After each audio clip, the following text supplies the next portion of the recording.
Once upon a time, in a faraway village snuggled between tall mountains, lived a young girl named Red.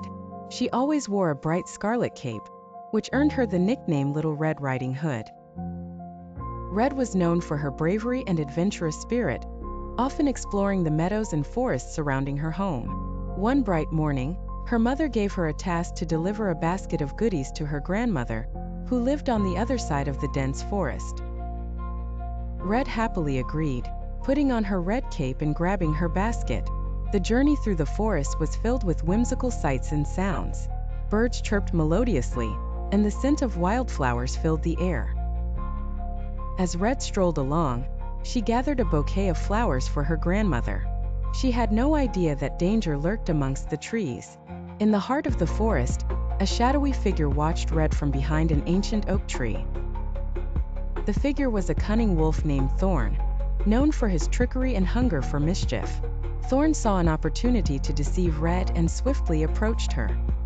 He wore a sly smile and spoke in a friendly tone. "Good day, young lady.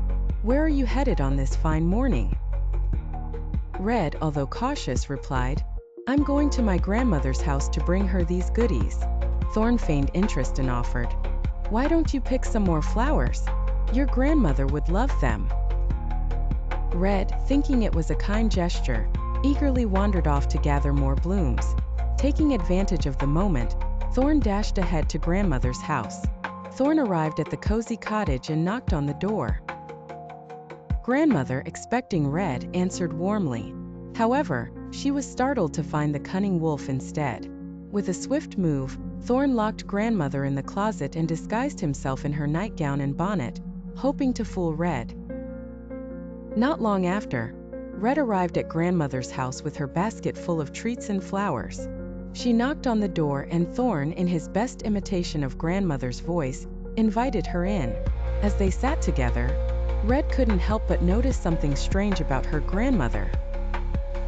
"Grandmother, what big ears you have," Red remarked. "All the better to hear you with, my dear," Thorn replied. Red continued, "Grandmother, what big eyes you have. All the better to see you with," answered Thorn. Finally, Red observed, "Grandmother, what big teeth you have." Thorn, unable to contain himself any longer, shouted, "All the better to eat you with."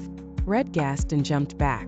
Just as Thorn leaped towards her, a loud crash came from the other side of the room. The closet door burst open and grandmother appeared, armed with an iron hook she had used to free herself. With a fearless swing, grandmother struck Thorn, sending him fleeing out of the house and deep into the forest. Safe at last, Red and her grandmother hugged tightly. Red learned an invaluable lesson about trusting strangers, no matter how kind they may seem. From that day on, she promised to stay vigilant and courageous on her adventures.